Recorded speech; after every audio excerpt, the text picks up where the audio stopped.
3040이 아파트 매수가 폭발하고 있는데 그 이유에 대해서 한번 알아보도록 하겠습니다. 아파트는 망고쌤. 3040 아파트가 매수가 폭발했다. 연끌 30대에 이어서 40대 매입 비중이 역대 최대다. 자, 지금 서울시장은 실수요자 위주로 돌아가는 시장이라고 분명히 말씀을 드렸어요. 제가 말하는 서울은 서울 플러스 서울 인근에 있는 일기 신도시라든지 이런 데까지 포함하는 거예요. 어차피 거기도 서울입니다. 그죠? 그래서 수도권이라고 이야기하지 말고 저는 서울이라고 이야기하는 이유는 수도권 전체가 오르는 게 아니라 서울도 한강 주변 그리고 서울에 붙어 있는 경기도의 메인만 오르고 있다라는 거죠. 일단 거기에 집중하자라는 겁니다. 어쨌든 3040이 아파트 매수에 폭발했고 이 사람들이 집을 사는 이유는 미친 전세 때문이다.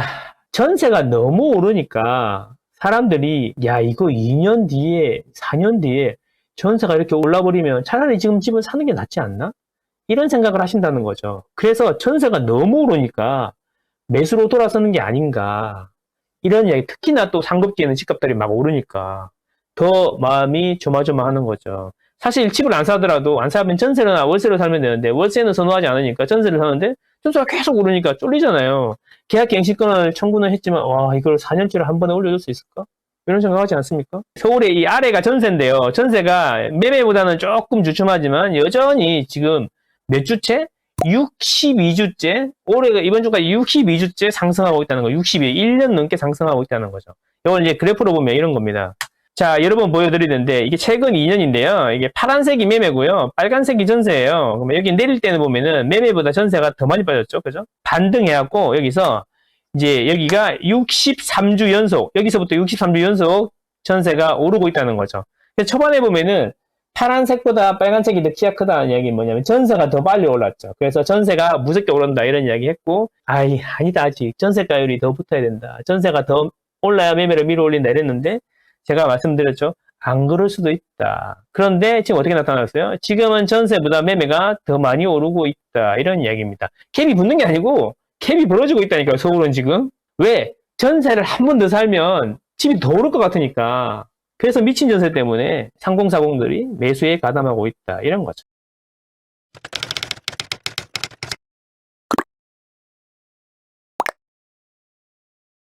그러면 전세는 왜 오릅니까, 여러분? 전세는.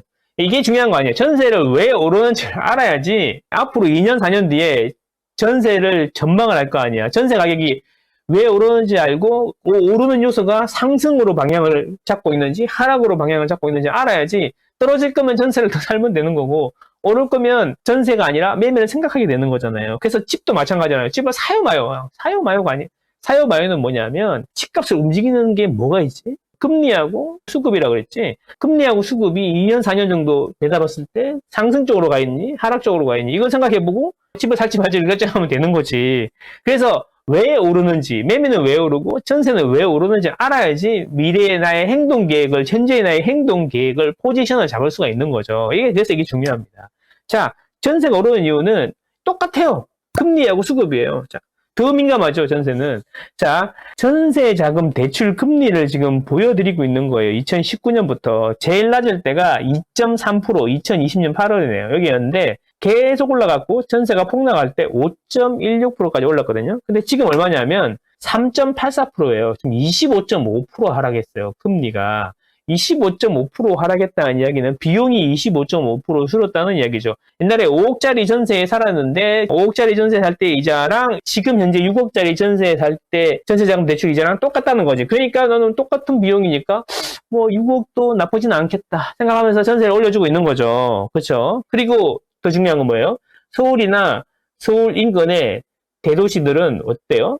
다 입주 물량이 전세가 급감하고 있지 않습니까? 매물량 보면 전세가 급감하고 있지 않습니까? 수급도 고였고 금리도 내리고 그러면 방향은 어떻게 돼 있어요? 방향은 두 개의 방향은 상승으로 돼 있습니까? 하락으로 돼 있습니까? 다른 이야기 할 필요 없어. 상승으로 가 있잖아요. 그러니까 2년 뒤, 4년 뒤에도 오를 거라고 생각하는 거야. 그렇게 보고 이제 전세를 더 살 건지 매매를 할 건지 결정해야 되는 거죠. 금리는 그렇고 입주 물량은 어때요? 입주 물량. 자, 이게 심각합니다. 2024년에 입주 물량이 이만큼인데 10년 평균이 35,000이거든요. 인구 대비 0.5% 우울이라는 게 있어요. 그 0.5% 우울 대비도 턱없이 부족하다는 거죠. 근데 이게 35,000 이 정도인데 10년 평균 35,000 대비로도 적고 이게 2025년이고 이게 2026년이고 7년이고 8년이에요. 와, 수급은 시간이 갈수록 점점 더 꼬여가잖아. 금리는 떨어지고 수급은 시간이 갈수록 점점 더 꼬여가. 앞으로 3년 동안은 정해진 미래다. 그러면 어떻게 될 것 같습니까, 여러분? 전세 가격은. 그래서 눈치 빠른 사람들은 매매로 갈아타는 거예요. 구독, 좋아요, 구독, 좋아요.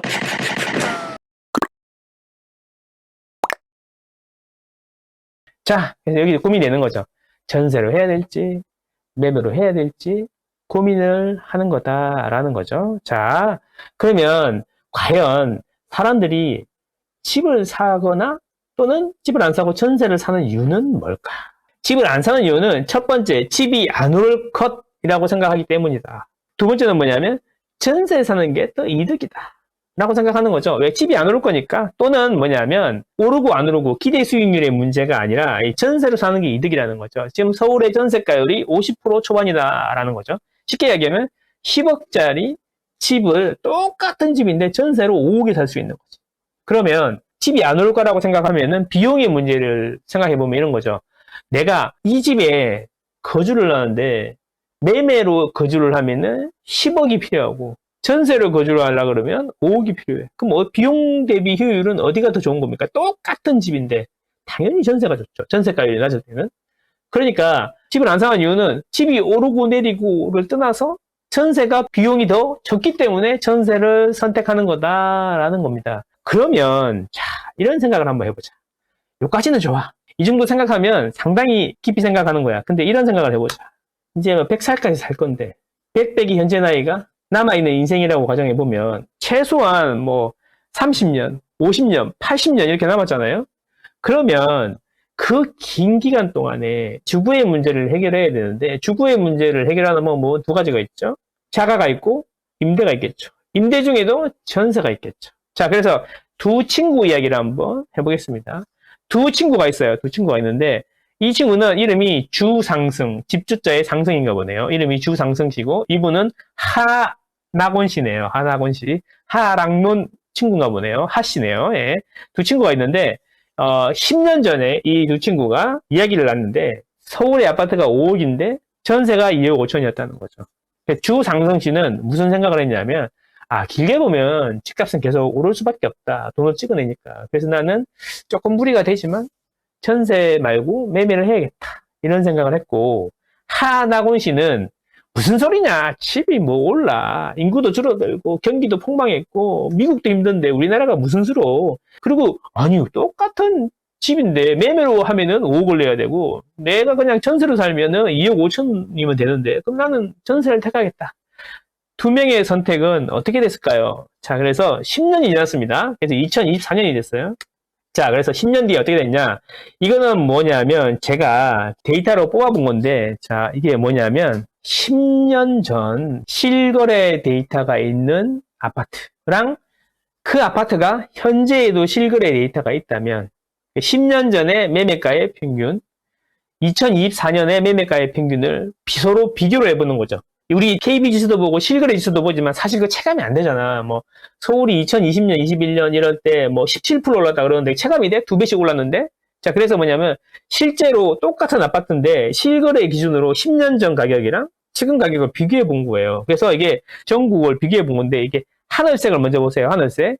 서울 같은 경우에는 10년 전 대비 실거래 가격이 평균 130% 올랐어요. 이게 130%예요. 자, 그럼 2등이 어디냐면 무려 제주도예요, 제주도. 제주도는 84%, 경기도가 66%, 그 다음에 세종이 53%, 인천이 44% 이렇게 올랐다는 거죠. 그래서 이게 쭉 이렇게 가다가 보면은 충청남도나 경상남도, 경상북도는 10년 전 대비 하락한 곳들이 더 많더라. 이런 거죠. 실거래가 기준으로. 자, 물론 신축이 아니라 구축이니까요. 그럴 수도 있죠. 신축은 더 많이 올랐겠죠. 어쨌든 여기서 봐도 10년 전 기준으로 보면 서울이 가장 좋았고 그 다음 제주도, 경기도. 제주도는 아파트 시장이 좀 독특하기 때문에 제주도는 제외하더라도 서울, 경기, 세종, 인천 순서로 많이 올랐다. 수도권이 많이 올랐다. 이런 이야기죠. 그 이야기는 뭐냐면 10년 전에 아까 두 친구 중에 매매를 선택한 사람이 전세를 선택한 사람보다 훨씬 이익이었다. 이런 이야기죠. 그래서 더 궁금해졌어. 실거래 데이터가 2006년부터 있는데 2007년에 집을 샀다. 그러면 2006년에 데이터가 쌓이는 기간이 있었으니까 2007년에 매매 거래가 있었던 아파트랑 현재랑 비교를 해봤어요. 그랬더니 어때요? 서울은 158%, 제주도는 225% 올랐다는 거죠. 225%. 그 다음에 경기, 세종 이렇게 있는데 자세히 보시면 최근 10년에는 수도권이 압도적으로 수익률이 좋은데 길게 17년 전부터 비교를 해서 보면은 전국이 제주도는 약간 똑똑한 시장에 제외하고 다 상승률이 상당히 좋았다라는 거죠. 자, 최근 10년 동안은 수도권이 더 잘 나가고 그 이전에는 지방도 만만치 않게 좋았다라는 의미가 되는 겁니다. 이게 시간이 갈수록 수도권의 집중이 가속화되고 있다. 집값이 더 오르고 있다. 이런 거에 반증이 되겠죠. 자, 그래서 아까 말씀 두 친구, 집을 산 사람이 집을 안 산 사람보다 더 이득이었다. 보통 이렇게 이야기를 하는데 계속 집을 안 살 수도 있잖아요. 계속 전세를 살 수도 있잖아요. 그런데 이런 생각 혹시 해봤습니까? 10년 전에 5억짜리 집을 안 사고 2억 5천에 전세를 살았어요. 근데 10년이 지났어요. 혹시 현재 그 집의 전세 가격이 10년 전 매매 가격보다 비쌀 수도 있지 않을까? 뭔 소리냐면 집은 내가 10년 전에 사버렸으면 그 집은 나한테 10년 전 가격으로 그대로 영원히 고정되는 거죠. 그렇잖아요. 한번 사버리면 5억짜리가 10억이 돼도 나는 5억 주고 샀으니까 나한테는 5억짜리였던 거잖아요. 전세는 이전마다 갱신을 하니까 계속 오르잖아요. 그러면 10년 전 매매 가격이 현재 전세 가격보다 더 싸다면 전세로 사는 거는 비용의 문제에서 봐도 전세가 결국엔 불리해지는 거다. 이런 이야기인 거죠. 이런 면에서 한번 생각해보자. 그래서 한번 뽑아봤다.